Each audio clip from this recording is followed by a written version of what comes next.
Rajesh law centre में आप लोगों का स्वागत है। आज हम लोग चर्चा करेंगे जमानती अपराध में जमानत की मांग अधिकार पूर्वक कब नहीं की जा सकती। थोड़ा सा अटपटा लग रहा होगा, परेशान होने की ज़रूरत नहीं है। बेलेबल ऑफेंस और नॉन बेलेबल ऑफेंस दोनों की डिफिनीशन सीआरपीसी की धारा 2 के खंड का में किया गया है।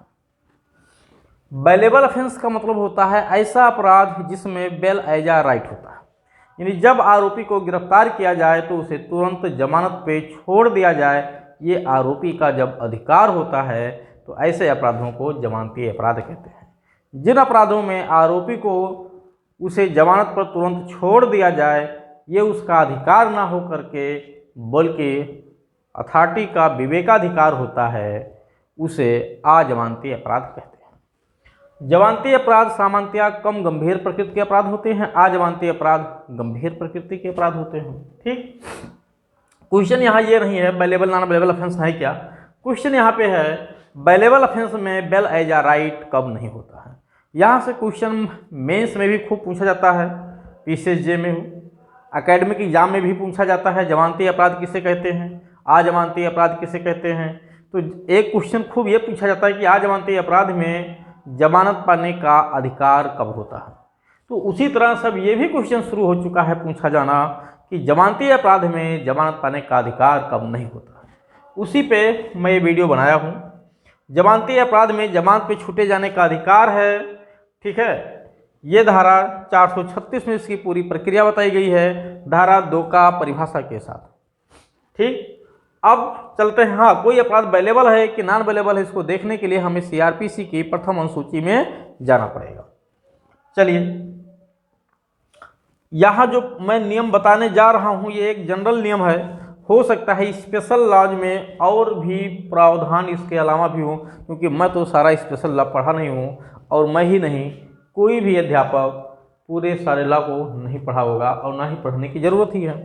तो according to CrPC bailable offence में बेल एजा राइट कब होता है, उसका मैंने यहाँ 4 ग्राउंड्स बताया है। एक है सबसे पहले धारा 436(2).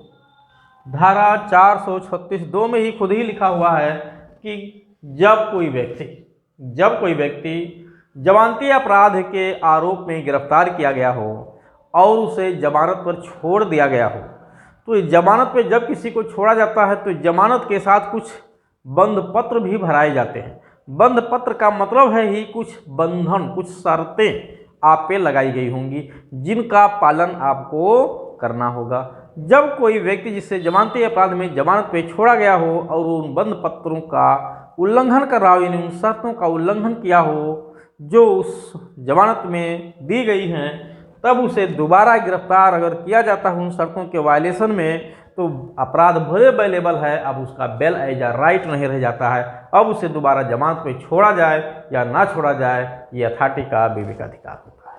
ठीक, तो धारा 436(2). उसके बाद है 306(4)(ख).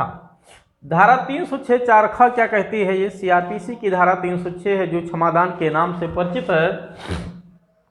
304(6) में कहा गया है, 306 के 4(ख) में कि जब किसी व्यक्ति को सहापराधी बनाया जाता है तो अगर वो व्यक्ति पहले से ही जमानत पे नहीं है, मान लेते हैं बेलेबल ऑफेंस में उसको बेल नहीं मिल पाई, क्यों, वो बंद पत्र भरने के लिए रेडी नहीं हुआ, तो वो कस्टडी में था और उसी दौरान सह अपराधी बनाए जाने की प्रक्रिया प्रारंभ हो गई।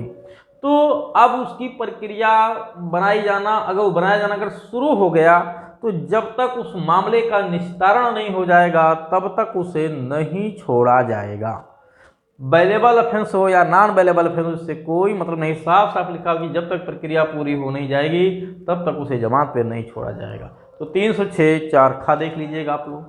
इसके अलावा अपील के लंबित रहने के दौरान जब किसी व्यक्ति को बेलेबल ऑफेंस में भी दोषी ठहराया जाता है, तो दोषी ठहराए जाने के बाद निचली अदालत के द्वारा जब वो अपील में जाता है ऊपर के कोर्ट में, तो अपील के दौरान during pendency of the appeal के लंबित रहने के दौरान बेल एजा राइट नहीं होता है, आप भले ही बेलेबल ऑफेंस में ही क्यों ना दोषी ठहराए गए हों।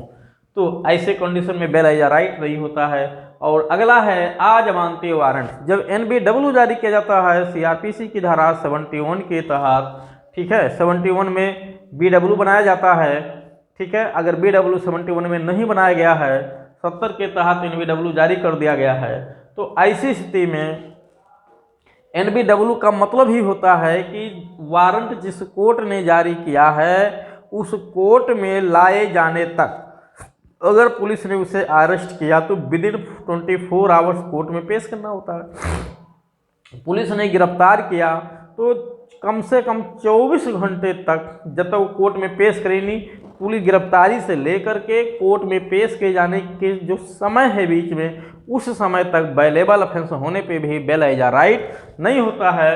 अगर वो NBW नहीं होता तो बेल एज राइट होता। या पुलिस ऐसे ही अरेस्ट कर रही है, वो NBW या BW हो या ना हो, तो भी उसका बेल एज राइट होता है कि पुलिस जैसे गिरफ्तार करे आरोपी को तत्काल छोड़ दे। लेकिन अगर NBW जारी हो गया है तो जब तक आप कोर्ट में पहुंच नहीं जाएंगे तब तक आपको बेल नहीं मिल सकता है।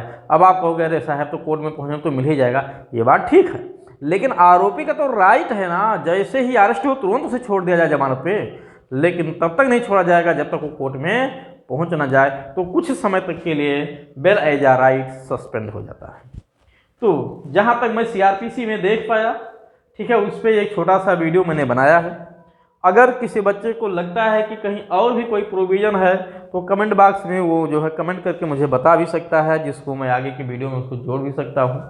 ठीक है, चलिए अब इसी जैसा कोई अदर वीडियोज, ठीक है, क्योंकि मैं कोशिश करता हूँ कि इस तरह से छोटे छोटे टॉपिक पे जो कन्फ्यूजन टाइप के हैं, जो प्रॉब्लम बेस्ड चीज़ें हैं, जिनके उत्तर आसानी से कहीं एक जगह नहीं मिल सकते हैं, उन पे मैं वीडियो बनाने की कोशिश करता हूँ।